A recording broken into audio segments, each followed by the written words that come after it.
दोस्तों, औरत ही औरत की सबसे बड़ी दुश्मन होती है। ये कहावत आपने किसी न किसी के मुंह से जरूर सुनी होगी। ये कहावत ऑटोमन एम्पायर की एक कथित रानी मिहिरिमा सुल्तान के ऊपर बिल्कुल सटीक बैठती है। दोस्तों, ऑटोमन एम्पायर की एक ऐसी महिला जिसने इस्लाम का बहुत अच्छे से समर्थन किया और उसे पूर्ण रूप से बढ़ावा दिया। मिहिरमा सुल्तान शादी से पहले अपने पिता के लिए और शादी के बाद अपने पति के लिए भोली भाली लड़कियों को बहला फुसलाकर महल में प्रवेश कराती थी और फिर उन्हें हरम में रखवाती थी। उसका साफ कहना था कि इस दुनिया में सिर्फ अल्लाह ही सब कुछ है और औरतों को सिर्फ मर्दों के लिए ही बनाया गया है। मर्दों की वजह से ही औरतों के हुस्न में निखार आता है। लड़कियों के शरीर का हर हिस्सा मर्द के लिए ही बना है। और भी ऐसी कई बातें हैं जिन्हें हम आपको आगे बताएंगे, तो बने रहे हमारे साथ वीडियो के अंत तक। दोस्तों, मिहिरमा सुल्तान का जन्म कॉन्स्टेंटिनोपल के महल में हुआ था। मिहिरमा के पिता सुलेमान द मैग्निफिसेंट और माता हुर्रम सुल्तान थी। 15वीं शताब्दी में जन्मी मिहिरमा की माँ और पिता का पूरे कॉन्स्टेंटिनोपल में एक शत्रु राज था। हुर्रम सुल्तान का तो ये आलम था कि उसके नाम से ही लोग खौफ खाते थे। दोस्तों, मिहिरमा एक तुर्क राजकुमारी थी जिसको बड़े लाड दुलार से पाला गया था। कहते हैं कि जब तक वह बचपन में दूध नहीं पी लेती थी तब तक पूरे महल में किसी को खाना खाने के लिए नहीं दिया जाता था, भले ही कोई भूख से मर क्यों न जाए। और इस पर हुर्रम सुल्तान कहती थी कि अगर कुछ लोग मेरी फूल जैसी बच्ची के लिए अपनी जान दे भी देंगे तो क्या हो जाएगा, आखिर वो इस एम्पायर की होने वाली राजकुमारी है। उस समय के बड़े इतिहासकार मुस्तफा सेलानिकी ने तुर्क के इतिहास में इस राजकुमारी को ऑटोमन के पूरे इतिहास की सबसे शक्तिशाली राजकुमारी बताया है। मिहिरमा के पिता सुन्नी मुस्लिम थे, जिसकी वजह से उन्हें शिया मुस्लिमों से नफरत थी और यही कारण था कि मिहिरमा भी बचपन से ही शिया मुसलमानों से बहुत नफरत करती थी। हुर्रम सुल्तान जब जब मिहिरमा के साथ समय बिताती थी तो उसे हमेशा यही कहा करती थी कि ये शिया मुस्लिम हमारे दुश्मन हैं, इन्होंने हमारे अल्लाह पर बहुत जुर्म किया है, इसलिए अल्लाह चाहते हैं कि तुम इन्हें तकलीफ दो और तुम जितना इन्हें तकलीफ दोगी उतना ही हमारे अल्लाह को सुकून मिलेगा। ये सारी चीजें मिहिरमा के अंदर इतनी बुरी तरह से भर दी गई थीं कि मात्र 5 साल की उम्र में ही उसने एक शिया बच्ची का कत्ल कर दिया था। जब उस बच्ची के माता पिता महल में मिहिरमा की शिकायत के लिए आए तो हुर्रम सुल्तान ने उन्हें कहा कि कुछ देर बाद ही तुम्हें तुम्हारी बेटी मिल जाएगी। ये सुनकर बच्ची के माँ बाप बात को समझ नहीं पाए। इतने में ही हुर्रम सुल्तान ने उन्हें जान से मारकर उन्हें उनकी बेटी से मिलवा दिया। ये सब कारनामे हुर्रम सुल्तान अपनी बेटी मिहिरमा के सामने ही करती थी ताकि वो ऐसी बर्बर चीजें देखे और उसका दिल इससे मजबूत होता जाए। दोस्तों, मिहिरमा देखने में काफी आकर्षक थी। उसके चेहरे पर ऐसा नूर था कि जब भी सूरज की रोशनी उसके चेहरे पर पड़ती थी तो उसका चेहरा बिल्कुल लाल हो जाता था। उसे तुर्की के बड़े बड़े मौलवी महल में ही पढ़ाने आते थे और सारी पढ़ाई लिखाई हुर्रम सुल्तान के सामने होती थी, क्योंकि हुर्रम को मौलवियों की काली करतूतों के बारे में पहले से ही पता था।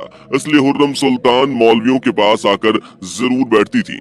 उसे इस बात का डर था कि कहीं मौलवी अपनी गंदी नजर मिहिरमा के ऊपर न डाल दें। उसने एक बार मिहिरमा को भी समझाया था कि तुम अपने ऊपर अभी काबू रखना, तुम्हारी उम्र अभी बहुत छोटी है। जब तुम 16 साल के हो जाओ तब तुम्हें पूरी आजादी होगी, जब तुम जो चाहो वो कर सकती हो। दोस्तों, मिहिरमा की माँ हुर्रम सुल्तान का ये भी कहना था कि औरतें और लड़कियां मर्द के लिए ही बनी होती हैं। जब मर्दों को जिस्म की भूख हो तो वो औरतों से मिटाएं और जब औरतों को भूख हो तो वो अपने पसंदीदा मर्द के पास जाकर अपना हुस्न उसे सौंप दे। उसका तो ये भी कहना था कि अगर एक मर्द किसी औरत की भूख मिटाने में असमर्थ है तो उस औरत को कई सारे मर्दों को एक साथ अपने साथ सुला लेना चाहिए, तभी उसके जीवन का असली उद्देश्य पूरा होगा। हुर्रम सुल्तान ने सिर्फ ऐसा कहा ही नहीं था बल्कि ऐसा किया भी था। उसके महल में कोई ऐसा हष्ट पुष्ट मर्द नहीं बचा होगा जिसके साथ उसने अपने जिस्म की आग को ठंडा न किया हो। और जैसे जैसे उसकी बेटी मिहिरमा बड़ी हो रही थी वो इन सारी बातों को समझने लगी थी। दोस्तों, कुछ साल बीतने के बाद मिहिरमा बड़ी हो गई थी। अब वो अपनी माँ के कमरे से आने वाली चीखों के बारे में भी समझने लगी थी कि आखिर वो चीखें असल में किस वजह से आती हैं। दोस्तों, महल में मिहिरमा की सखियां मिहिरमा से बड़ी उम्र की रखी गई थी। ऐसा इसलिए ताकि वो मिहिरमा की सारी दिक्कतों को समझ सके और उसे अच्छे से समझा सके। उनमें से कुछ लड़कियां शिया मुस्लिम थी, जिन्हें मिहिरमा ज्यादा गहनों और राष्ट्रीय कपड़ों का लालच देकर अक्सर ही अपने पिता सुलेमान के पास ले जाती थी। अब तक मिहिरमा को सब कुछ पता चल चुका था और उसके साथ की सखियां जब बातें करती थी तो वो उन्हें सुनती थी। जब मिहिरमा 17 साल की हुई तभी उसकी शादी सुलेमान से कर दी गई थी और अपना महल छोड़ते समय हुर्रम ने उसे समझाया था कि अगर तुम्हें शारीरिक रूप से संतुष्टि नहीं मिलती तो तुम केवल वही करना जिससे तुम्हें खुशी मिले और अपनी खुशियों के साथ कभी भी समझौता मत करना। मैंने तुम्हें बड़े लाड दुलार से पाला है। दोस्तों, मिहिरमा का पति सुलेमान एक नंबर का अय्याश था। शुरुआत में तो उसने मिहिरमा की ऐसी हालत कर दी थी कि मिहिरमा की चाल ही बदल गई थी, लेकिन जैसे जैसे इनकी शादी को समय बीतता गया, सुलेमान दूसरी नई उम्र की लड़कियों के चक्कर में उलझता गया। जिसके बाद ये बात मिहिरमा ने हुर्रम को बताई, जिसके बाद उसने मिहिरमा को वापस बुला लिया और उसकी शादी रुस्तम पाशा से कर दी। रुस्तम पाशा मिहिरमा के पिता सुलेमान द मैग्निफिसेंट का एक वफादार वजीर था, लेकिन वो वफादारी सिर्फ हुर्रम सुल्तान की ही करता था। वो पूरी तरह से हुर्रम सुल्तान की कठपुतली था। हुर्रम सुल्तान उसे अपनी निजी जरूरतों के लिए इस्तेमाल करती थी और जब हुर्रम को अकेलापन महसूस होता था तो वो उसे अपने पास बुलाती और उसके साथ हम बिस्तर हो जाती। हुर्रम ने एक दिन रुस्तम पाशा को यह आदेश दिया कि तुम मेरे पति सुलेमान द मैग्निफिसेंट को मार दो, और उसने ऐसा ही किया। उसके बाद रुस्तम पाशा का कद बढ़ने लगा था और उसे पता था कि अब मिहिरमा और उसकी माँ हुर्रम सुल्तान उसके हाथों में है। अब वो रात मिहिरमा के साथ गुजारता और दिन उसकी माँ हुर्रम सुल्तान के साथ। दोस्तों, बता दी कि रुस्तम पाशा एक तुर्क था। सुबह के नाश्ते में वो ऊंट का मांस खाना पसंद करता था और दोपहर के खाने में उसे एक मेमना चाहिए होता था।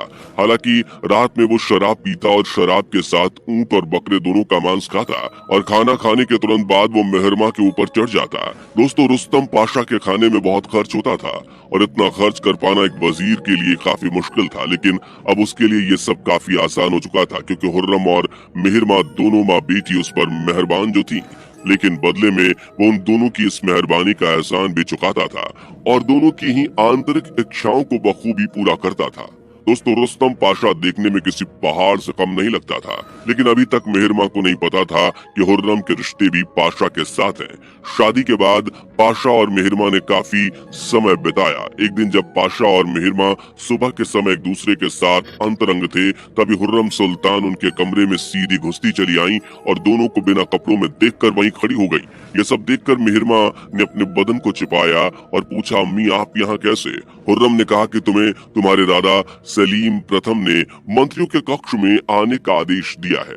ये सुनकर मिहिरमा ने कपड़े पहने और कक्ष में गई, जहाँ उसके दादा ने कहा कि आज से महल के सारे बड़े कामों को तुम संभालोगी। इसके बाद मिहिरमा महल के फैसलों में अपना योगदान देने लगी और कुछ ही दिनों में उसे सुल्तान घोषित कर दिया गया। उसने महल के कामों में पूरा योगदान दिया, लेकिन कुछ समय बाद ये बात आई कि मिहिरमा मां बनने वाली है। इसके लिए अब मिहिरमा को आराम दिया गया और मिहिरमा के भाई को राजकाज का भार सौंपा गया। अब मिहिरमा के गर्भवती होने के कारण रुस्तम पाशा और हुर्रम सुल्तान एक दूसरे के साथ काफी समय गुजारने लगे थे, लेकिन एक दिन मिहिरमा ने पाशा को हुर्रम के साथ अंतरंग होते हुए देख लिया। उसने उसी दिन हुर्रम से इस बारे में बात की और कहा कि अगर ऐसा था तो आपको मुझे पहले ही बता देना चाहिए था। तब हुर्रम ने उसे कहा कि देखो, मर्द और औरत एक दूसरे की जरूरत पूरा करने के लिए बने हैं और जब एक औरत से मर्द का मन भर जाता है तो वो दूसरी औरत की तरफ जाता है। ये बात मिहिरमा को समझ आ गई, लेकिन कुछ ही दिनों बाद रुस्तम पाशा खुद सुल्तान बनने की जिद करने लगा। उसका कहना था कि अब वो इस एम्पायर को संभालेगा।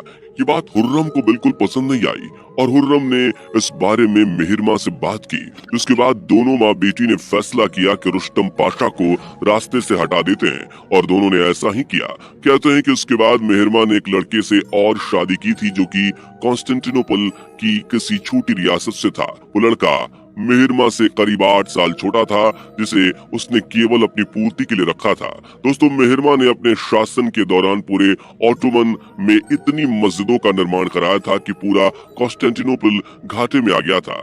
दोस्तों, 30 साल की होने के बाद मिहिरमा भी अपनी माँ हुर्रम सुल्तान की तरह मौलवियों के साथ अपना समय ज्यादा बिताती थी, क्योंकि उसे लगता था कि मौलवी अल्लाह के भेजे हुए बंदे होते हैं। अब दोस्तों अल्लाह के भेजे हुए बंदों का तो पता नहीं, लेकिन जब मेहरमा अपने कमरे में मौलवियों को लेकर जाती थी तो या अल्लाह की आवाजें जरूर आती थी। दोस्तों हुर्रम सुल्तान के मरने के बाद मेहरमा अपना अधिकतर समय मौलवियों के साथ बिताती थी और एक दिन मस्जिद में संदिग्ध हालत में मेहरमा की मृत्यु हो गई थी। उसे मरने के बाद उसे बगदाद की एक मस्जिद में दफनाया गया था। मृत्यु के बाद कई ऐसी बातें थीं जिनकी वजह से मेहरमा को गलत कहा गया था, लेकिन उसने ऑटोमन की जनता के दिलों में अपने लिए खास जगह बनाई थी, जिसकी वजह से लोगों ने उसके खिलाफ उठी किसी भी तरह की बात पर ध्यान नहीं दिया।